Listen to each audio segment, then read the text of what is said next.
밀리터리 사이언스의 신비한 만남 더 본게임. 자, 오늘도 본진을 향해 곧장 진격해 보도록 하겠습니다. 안녕하세요. 저희는 더 본게임의 MC입니다. 자, 오늘은 지난 시간에 이어서 KF 엑사업 그 두 번째 이야기를 다뤄보도록 하겠습니다. 근데 F-35A 가격이 뚝 떠오리 수준으로 떨어져가지고 우리 KF 엑사업에 지장을 줄 수 있는 그런 상황이라면서 지금요. 이 F-35의 가격이 점점 양산이 되면서 점점 좀 가격이 내려가더니 급기야 지난해 말에는 7,700만 달러. KF-X의 가격이 이제 800억 원대까지 달할 것으로 예상해서 그런 경우에는 F-35하고 차이가 없어지는 게 아니냐. 중요한 게 국산 무기를 쓰면 국산 부품을 쓰게 되고 부품을 많이 쓰게 되고 그럴 경우 운영률비가 외국 수입한 것보다는 싸게 든다는 거죠. 또 하나는 이게 F-35가 워낙 미국 입장에서는 최신 정말 아주 고도의 그 비밀인 스텔스 기술이 들어있는 거잖아요. 그러다 보니까 아무리 가까운 우방국이라도 핵심 부품이나 이거는 정비를 못하게 하는 거예요. 우리 노타치예요. 야, 이거 우리 전투기 맞아? 근데 이거 내 거 맞아? 이거? 그러니까 내 거야, 네 거야 이게? 미국 거야, 한국 거야? 이런 이제 농반진반의 푸념까지 하셨다고 그래요. 이제 그 정도로 굉장히 정비나 이게 제약이 많다는 거죠. 그리고 또 하나는 중요한 게 국산 미사일이나 폭탄을 계속 개발하잖아요. 우리 고공대공 미사일이 없는데 이제 공대공 미사일도 개발할 텐데 그러면 이게 외국에 수입한 F-15K나 이게 KF-16에 이 미사일들을 장착하려면 이 원제조사 F-15K면 보잉사, KF-16이면 로키드 마틴사에다가 돈을 줘야 돼요. 이것 좀 달아달라고. 근데 이제 소프트웨어를 개발해야 되는데 이게 또 정말 바가지 쓰기 쉬운 겁니다. 소위 부르는 게 값인 이런 부분이에요. 보통 최소 몇십억, 몇백억 이상 달라고 요구하는 경우도 있어요. 지난 그러니까, 그 해병 헬기 때도 비슷한 어떤 지적을 해주셨잖아요. 계속되는 문제군요. 그렇죠. 그러니까 이렇게 전투기 같은 경우는 특히 공대지, 폭탄, 미사일 뭐 이런 것들이 많지 않습니까? 네. 공대공 미사일도 있고. 그러니까 그런 면에서도 KF-X가 굉장히 장점이 있는 거죠. 근데 사실 그 성능 부분, 뭐 가격도 가격입니다만 이 성능 부분도 뭐 뒤집거나 대등하지는 않더라도 그래도 어느 정도는 이렇게 좀 비교가 됐으면 좋겠긴 한데요. 그렇죠. 또 뭐 너무 형편없이 떨어지면 또 곤란한 거니까 뭐 또 그렇지는 않고요. 또 나은 점들도 있고 일단 최대 속도 이런 것도 조금 아주 약간이지만 마하 1.8이에요. F-35가 여기에 비해서 마하 1.81이라고 사실 아주 작은 1승, 과연 승이라고 할 수 있는지 의문이긴 하나 여하튼 그런 스펙이 나오는 것이고요. 0일이면은 1200 시속 10몇 킬로인데요. 그런데 KF-X는 같은 F414G 400 엔진을 사용하는 그 FA18 호넷 유명한 이제 그 엔진이 같아요. 같은데 그거보다 이제 기체가 작고 가볍고 한편 이제 동급 추력의 F-35보다는 익면 하중이 작다라는 그런 이점을 갖고 있습니다. 이게 무슨 얘기냐면 한마디로 이제 몸체는 가볍기 때문에 같은 엔진을 쓰고도 훨씬 좀 편하게 움직일 수 있는 그런 좀 몸 전체적으로 좀 가벼운 거죠. 일단 길이가 근데 F-35보다 좀 길어요. 또 그런 와중에 F-35에는 길이가 15.6m인데 KF-X는 길이가 16.9m니까 이거는 뭐 꽤 차이가 난다고 볼 수 있고요. 엔진 출력 중량비 이건 이제 엔진 출력에 대한 이제 중량인데 F-35A가 1.1 그리고 F-15는 1.2 KF-X는 1.3 그냥 그만큼 이제 엔진 출력에 비해서 이제 중량이 가볍다. 좋은 거죠. 숫자가 높을수록 좋은 거예요. 힘을 낸다 더. 그렇게 생각하시면 되고요. F-22는 1.6 근데 좀 월등하긴 하죠. 걔는 좀 넘사급이라. 모든 넘사급이라 걔는. 가속력이 좋고 선회 능력이 이제 좋고 즉 좁은 선회 반경으로 선회를 할 수 있다는 것이고 작고 날쌔게 움직이는 그런 측면이 있는 거고요. 그리고 이제 F-35에 적용했던 것 중에 하나가 비선형 동적 모델 역변환이라는 건데 말 자체도 어마어마하게 어려운 말입니다만은 이 제어 기법이 이제 적용이 될 예정인데 이거는 양산형 항공기로는 F-35 이후로 두 번째로 적용이 되는 거래요. 근데 이거는 어렵게 생각하면 밑도 끝도 없는 제 찾아보니까 논문이 나오더라고요. 그런 것까지 볼 필요가 없고 이건 그냥 개념만 이해를 하시면 됩니다. 요즘 항공기들은 이제 스텔스 기능이라든가 이런 것 때문에 형태 자체가 완벽하지가 않아요. 그러니까 옛날 같이 따지면 옛날 비행기로는 제대로 운영할 수 없는 정도의 괴상한 형태가 좀 나와 있거든요. 근데 이거를 근데 제대로 운영을 하려면 반드시 전자제어 기술이 들어가야 됩니다. 설계 단계부터 사실은 이런 시스템이 다 이제 이미 이제 계산이 돼가지고 들어가 있는 거죠 이게. 네, 솔직히 그 한국말보다 영어가 더 쉬워요. 넌 리니얼 다이내믹 인버전. 이건 뭐 비선형 동적 모델 역변화보다 낫네요. 그래서 이제 당연히 플라이 바이 와이어가 이건 이제 매뉴얼로 이렇게 옛날처럼 동작하는 게 아니고 다 이제 전기적으로 컴퓨터적으로 이제 움직이는 그런 개념이잖아요. 전에도 우리 복귀 때 얘기했던 것 같은데 플라이 바이 와이어 무슨 뭐 마치 철사로 이렇게 그리고 유선으로 나르나 뭐 그런 얘기했어요. 그런 게 아니고 기기인가, 예. 요거는 오히려 이제 자동적으로 컴퓨터가 이제 조정을 하는 이런 개념을 말하는 건데 당연히 이제 이런 시스템일수록 이런 것이 또 발달돼 있어야 되죠. 아니면 굉장히 위험해지니까 그 외에도 조종사 안정을 위한 뭐 자동 지형 추적 그리고 자동 경로 항법, 자동 회복, 그다음에 자동 지상 충돌 회피 이런 기능들이 다 적용이 될 예정이고요. 우리가 무슨 뭐 1차 대전, 2차 대전 때 전투기 만들어 갖고 싸운 것도 아니고 와 진짜 뭐 말로만 들어도 이 복잡한 이 기술들이 다 KF-X에는 막 들어가면서 이렇게 다 개발되고 있는 거 아닙니까? 와, 진짜 처음에는 정말 맨 땅에 뭐 들이받는 그런 수준부터 시작했겠어요, 우리 그 기술자분들이요. 그렇죠. 그리고 이제 최신 전투기를 개발하려고 하다 보니까 우리 이제 사실 미국은 우리 이제 맹방인데 이제 그런 미국으로부터 견제 비슷한 거를 받은 그런 사례도 있어요. 타이거 아이 사건이라고. 뭐요? 타이거 아이라고. 타이거 아이. 예. 이 타이거 아이가 뭐냐면 전투기가 야간이나 악천후에도 정확히 폭격을 할 수 있게끔 도와주는 항법 및 표적 식별 장치가 이제 장치 중에 타이거 아이라는 게 있는데 이거를 이제 우리가 들여와서 이제 정비를 했는데 이 정비 중에 아까 얘기했듯이 F-35 정도는 아니지만 여기는 절대 건드리지 마 이런 부분이 있단 말이죠. 근데 이게 이제 손상이 굉장히 발견됐다는 거예요. 근데 이제 미국 쪽에서 이게 너네는 뭐 부품 정비한다고 그러는데 실제로 이거를 분해해 본 거 아니냐. 이거를 소위 이제 분해해서 역설계라는 게 있잖아요. 원래 무기 개발할 때 모방 생산할 때 기본 아닙니까? 소위 짝퉁 만들고 그럴 때. 그래서 너네 이거 짝퉁 만들라고 쉽게 얘기해서 이거 몰래 건드려 본 거 아니야? 이제 미국이 그런 의심을 한 거예요. 그래가지고 그때 뭐 대대적으로 미국 고위 관계자들도 오고 심지어는 FBI 등까지 동원이 걔네 관할 구역인 거야? 왜 우리나라까지 와서 FBI가 그러고 있지? 그 FBI의 그런 수사까지 의뢰를 했다고 그래요. 과학수사 기법까지 동원해서 이 파손된 부위가 정말 고의적으로 된 거냐 아닌 실수로 그런 거냐. 우리는 실수로 건드렸다고 그런 거고. 진실은 뭡니까? 그러니까 그거는 제가 이게 뒤늦게 아셨는데 아직 얘기는 조금만 해주세요. 비록 유튜브지만 또 제가 뭐 진실을 100% 안다고 자신할 수 없기 때문에 말씀드리는 제한이 될 것 같고요. 하여간에 공식적으로는 일단 이게 진짜 우리가 고의적으로 그렇게 되면 너무 한미간에 복잡해지니까 일단 그냥 해프닝 실수로 해서 덮었지만 그 뒤에 미국이 또 뒤끝이 있었어요. 제즘이라고 우리 전에 본 게임에서 얘기했었는데 장거리 공대지 미사일인데 원래 그거를 우리가 이제 미국에서 사게 돼 있었는데 미국에서 그걸 안 판다고 그런 거예요. 근데 제가 알기로 제즘을 미국이 팔자는 결정적인 원인이 된 사건 중에 하나가 이겁니다. 타이거 아이 사건.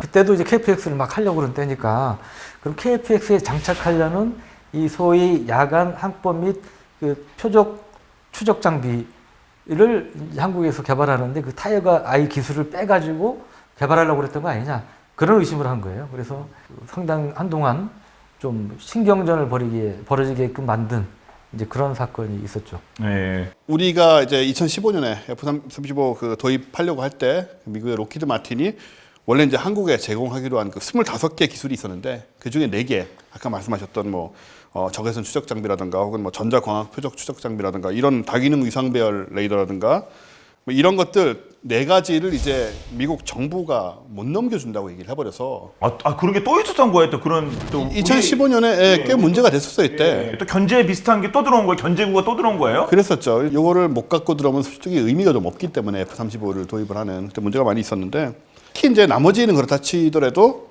전투기의 눈인 그 A사 레이더 요거는 선진국이 유출을 엄금하고 있는 기술이기 때문에 더더욱이나 이제 좀 문제가 좀 됐었어요. 그럼 결국 어떻게 됐죠? 아니 그거는 요즘 뭐 각국 내에서 얘기가 되는 거 아닙니까? 최첨단 붙으면 A사 그 레이더하고 하는 건요. 그래서 어떻게 개발이 어떻게 해결했어요 그러면? 국내에서 개발한 거죠 결국은.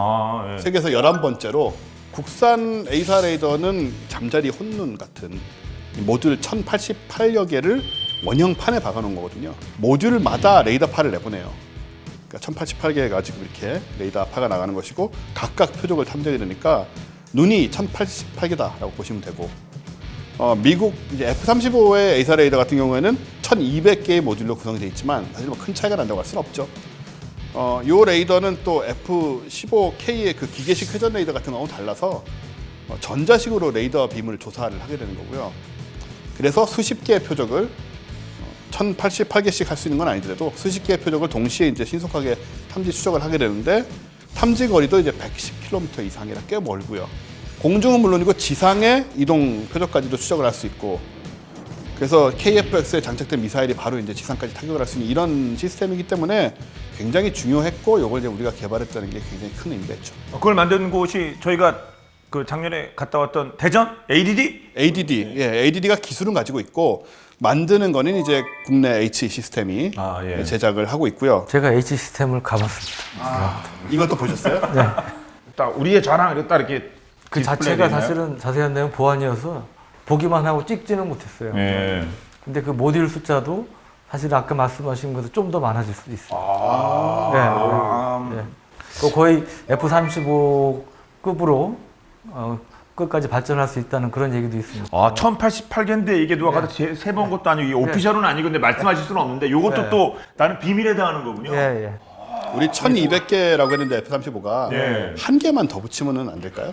그러게요. 약간 좀 밀어갖고, 약간 좀 밀어갖고, 조금씩 좌로 1클릭씩만 가갖고. 제 개인적인 느낌은 그거보다 좀 더 많을 수 있지 않을까. 약간. 일승. 약간이지만 아주 예. 약간이지. 예, 그리고 이걸 이제 국산 시스템을 이스라엘 엘타에서 시험 평가를 했는데 이스라엘제보다 우수하다라는 평가가 나왔고 야, 본인들이 이스라엘도 그런 거 되게 센 나라 아닙니까? 그냥 뭐 객관적으로 자기들도 봐야 되는 거니까 예. 이런 거는요. 그럼 우리 거보다 못한데 우리 거보다 나은데 우리 게 나 이렇게 할 수는 없잖아요. 예, 웬만해서는 진짜 확실하니 그런 얘기 했겠죠. 그런 얘기를 했겠죠. 예. 이 A사 레이더를 구성하는 16개짜리 모듈 세트, 그러니까 주먹의 3분의 2 크기 정도 된대요. 누구 주먹이냐에 따라 다르긴 하겠지만 16개짜리 모듈 세트는 주먹의 3분의 1. 야, 이거 진짜 누구 주먹이겠다 맞는 이런 비과학적인 얘기가 우리가 지금 A사 이런 얘기하고 무슨 이게 레이저 이거 반사 이 넓이를 얘기하고 있는 이런 이 중요한 시점에 주먹 크기라니 이게 주먹 구구식 아니야 이게 대본이. 주먹 구구식 대본을 쓰는 게 말이 되냐고요 이게. 우리가 레이더 보면서 이거 주먹만 하네 그러면 안 되잖아요. 그죠? 그러니까요. 그래서 요만한 게 주먹보다 좀 작은 3분의 2 크기. 이게 4,500만 원 단가가 나오는데 국산의 경우에 이걸 수입을 하면 이제 8천만 원이 넘어가니까 뭐 거의 절반 가격으로 지금 생산이 가능하다라고 보시면 되고 요 A사 레이더를 만들기 위해서 2026년까지 우리가 3,658억 원을 투입을 하기로 돼 있어요. 그리고 개발 3년 만에 지금 하드웨어의 85%를 제작을 한 것이고 이제 올해 이제 완전히 국산화가 될 계획이고요. 2023년부터는 그 KF-X 시제기에도 장착이 돼서 최종적으로 시험이 될 예정으로 있고요. 네. 요 A사 레이더 기술은 사실 공군뿐만 아니고 육군, 해군 각종 무기에 다 발용될 수 있는 것이기 때문에 전체적인 국방의 기술력을 업그레이드한다 이렇게 보시면 될 것 같아요. 미국이 진짜 이렇게 F-35A를 가격을 확 이렇게 다운시켜가지고 그렇게 되면 그래서 우리 그 KF-X 사업에 영향을 받을 수밖에 없는 이런 게 솔직히 이러다가 F-35가 아니라 미국 F-22까지 야 이거 내가 싸게 줄게 이거 푼다 이러면 어떻게 되겠습니까 진짜? 다행히 F-12는 생산 라인이 끊어졌어요. 아 그래요? 끊어져서 이제 풀것도 없어. 다시 살리려면 매우 물론 불가능하지 않겠죠. 엄청난 돈이 들 겁니다. 그래서 극단적인 상황이었습니다. 현실적으로 그런데 일본에 대해서는 미국이 이제 F-22 기술 이전에 대해서는 빗장을 풀려는 그런 움직임이 있어요. 그러니까 F-22를요? 그러니까 일본이 보면 2030년대 개발을 목표로 해서 지금 그 기존에 F2라는 지원 전투기가 있는데 그 후속 전투기를 개발하고 있습니다. 그게 이제 FX 사업이라는 건데 이거를 이제 일본 순수 독자 개발을 할까 어쩔까 하다가 외국 업체하고 이제 공동 개발 형태로 하겠다. 그렇게 방향이 잡히니까 로키드 마틴이 자기들이 갖고 있는 최고의 카드를 내놓은 거예요. 로키드 마틴이 F-22, 35 다 만들지 않습니까? 그러니까 F-22, 35 두 개의 기술을 믹스시킨. 야, 그건 진짜 현존 최고 카드 아닙니까 그러면?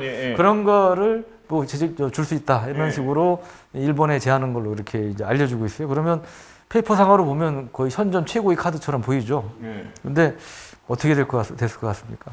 이거 당연히 그 정도는 오케이. 줘. 얼마야? 아니면 어떻게 해야 돼? 우리가 이랬을 것 같은데 일본 쪽에서는요. 처음에 미국도 그걸 기대했죠. 근데 일본에서 의외로 그걸 거부했어요.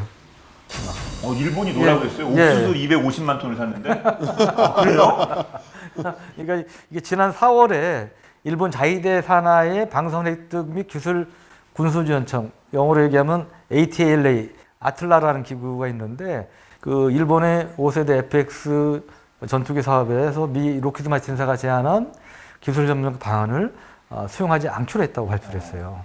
그러면 궁금하잖아요. 왜 이렇게 보면 우리 같으면 그거 우리한테 안 줘서 막 그런데 그러니까 일본은 지금 일본 F-35를 도입하고 있잖아요. 무려 그 해병 그 수직이 착륙까지 F-35B까지 포함하면 147대의 F-35를 도입을 합니다. 그러니까 적지 않은 숫자의 5세대 전투기를 보유하게 되는데 일본의 욕심은 6세대 전투기 있다는 거예요. 6세대 전투기를 개발해야 되겠다. 그게 이제 본심이라는 거고, 그래서 로키드 마틴사가 제안한 내용을 보니까 그렇게 뭐 기존에 갖고 있는 거 플러스 F-35 도입한 거 비해서 크게 뭐 눈에 확 띄는 뭐 획기적인 게 별로 안 보였다는 게 이제 외신들의 보도 내용입니다. 그러다 보니까 일본에서 일단 뭐 완전히 진짜 거절한 건지 일단 튕겨본 건지는 모르겠으나 일단 지금까지는 공식적으로는 거부한 걸로 그렇게 돼 있고요. 그래서 그럼 일본이 바라는 바는 뭐냐? 우리가 전에 6세대 전투기 얘기하면서 그 템페스트라고 영국의 그 BAE 시스템스가 그 실무 크기 모형을 2년 전에 공개한 거 말씀드렸었잖아요. 근데 이 템페스트가 이제 워낙 6세대 전투기 개발에 많은 돈이 드니까 영국에서 이제 여러 나라를 끌어들이려고 파트너로 그중에 일본도 들어있고 일본도 이제 거기에 대해서 좀 관심을 보이는 이제 그런 상태라고 그래요. 그래서 6세대 전투기로 가야 되는 직접 가는 게 낫겠다. 뭐 그런 판단을 하는 것이 아니냐 이런 이제 추측들이 나오고 있어요. 결국 6세대 전투기로 가야 되는데 그러려면 어차피 뭐 어정쩡한 과정을 거치는 것보다는 직접 가는 게 낫겠다. 뭐 그런 판단을 하는 것이 아니냐 이런 이제 추측들이 나오고 있습니다. 근데 또 인도네시아 얘기가 또 오고 있습니다. 인도네시아가 뭐 사업에 이렇게 참여하기로 했는데 이게 또 불투명해졌다. 또 이런 얘기까지 나오고 있는데 이건 또 어떤 얘기예요? 그 리스크 중에 하나가 인도네시아입니다. 그러니까 인도네시아가 원래 전체 개발비 8조 5천억 중에 20%인 1조 7천억을 돈을 대게 돼 있는데 인도네시아는 지난해까지 2,200억 원밖에 안 되고 이런저런 핑계를 대면서 돈을 안 내고 있어요. 뭐 경제가 어렵다 뭐 등등 뭐 해가면서 다른 걸로 때우면 안 되겠냐 뭐 이런 식으로 해가지고 계속 시간을 끌고 있어서 이게 진짜 본심이 뭐냐 그리고 발 빼려고 그런 거 아니냐 이런 의심도 있는데 원래 인도네시아 국방장관이 이 문제를 협의하기 위해서 지난 2월에 우리나라에 오게 돼 있었는데 코로나 때문에 못 왔어요. 그래서 그것 때문에 좀 늦춰지고 있는 거지 완전히 깨진 게 아니다. 뭐 군에서는 이렇게 설명하고 있는데 촉각을 곤대 세우면서 볼 필요는 있다. 그 생각입니다. 그럼 프랑스 라팔 뭐 48대인 걸 사기로 했다. 프랑스 매체 보도 그거는 그럼 오보예요? 프랑스 라팔 전투기 사기로 했다는 보도도 완전 사실무근이라고 인도네시아 국방부 쪽에서 얘기를 했다고 그럽니다. 우리 군 당국에다 얘기를 했다고 그럽니다. 네. 자, 그럼 이제 또 우리 KF-X 뭐 경쟁 상대라고 해야 될까요? 튼튼하고 값싼 무기를 만드는 우리 러시아. 네. 러시아 이제 국영 방위 산업체인 그 UAC의 계열사로 RSK 미그 해외에서 개발 중인 그 유사한 디자인을 맞추는데 중점을 둔 트윈 엔진의 소위 경량급 전투기 개발 사업 설계 입찰에 돌입을 한대요. 트윈 엔진 설계하고 그 다음에 내부의 베이 스트러스 벡터링 이거는 이제 추력 편향이라고 그러죠. 전자 구성 이런 특정 기능에 대해서도 아직 공개가 되지 않은 상태라 정확하게 뭘 하려는 건지 아주 디테일하게 나와 있지는 않은데요. 근데 이제 중요한 거는 러시아가 이제 참고할 유력한 경공격기로 지금 어떤 걸 생각하냐면은 중국의 FC-31 그리고 카이의 KF-X 이 프로토타입 이런 것들을 거론을 하면서 이런 업체들이 또 이 입찰에 참여해서 이제 경쟁을 할 그런 가능성도 지금 있는 상태고요. 어쨌든 간에 러시아의 관점은 뭐냐면은 차세대 전투기를 개발하되 너무 막 고가의 전투기 뭐 이런 것보다도 FA50 같은 좀 경량급 전투기 이런 것들이 대세로 떠오르고 있어서 전투기 교체 작업을 서두르고 있어서 우리 KF-X 같은 경우도 뭔가 좀 관련이 될 수 있지 않느냐 이런 생각이 좀 들어요. 네. 이제 KF-X가 이제 본격적인 스텔스기로 업그레이드가 된다면 그 경쟁 상대가 될 수 있는 게 이제 우리 원세 말씀하신 중국 FC-31인데 젠 20에 이어서 중국이 개발하고 있는 스텔스 전투기인데 이 사실은 이렇게 두 종류의 스텔스 전투기를 동시에 개발하고 있는 것도 미국 빼고는 없어요. 그래서 상당히 이례적인데 이 FC-31이야말로 아까 뭐 미니랩터 얘기도 했지만 거의 뭐 F-35 거의 짝퉁이라고 해도 과언이 아닐 정도로 많이 닮았습니다. 선양 항공기 제작공사라는 데서 이제 만들었는데 이 F-35하고 차이점이라면 F-35는 단발, 이거는 쌍발입니다. KF-X 쌍발이듯이 이제 쌍발이고요. 그 외에 뭐 주익이라든지 수직미 여러 가지 보면 뭐 사진 보시면 아시지만 하여튼 빼박이라고 그러나요? 너무 똑같거든요, 이거요. 이거 무슨 뭐 상표 등록은 돼 있지 않게 디자인 등록은 안 돼 있겠습니다. 이거 어떻게 이렇게 똑같대요, 근데? 근데 이제 미국에서 기밀을 폭로한 그 스노든이라고 있죠. 영화도 나왔던. 중국이 지난 2007년에 이제 해커들을 통해서 이 F-35를 만든 로키드 마틴을 해킹을 했다는 거죠.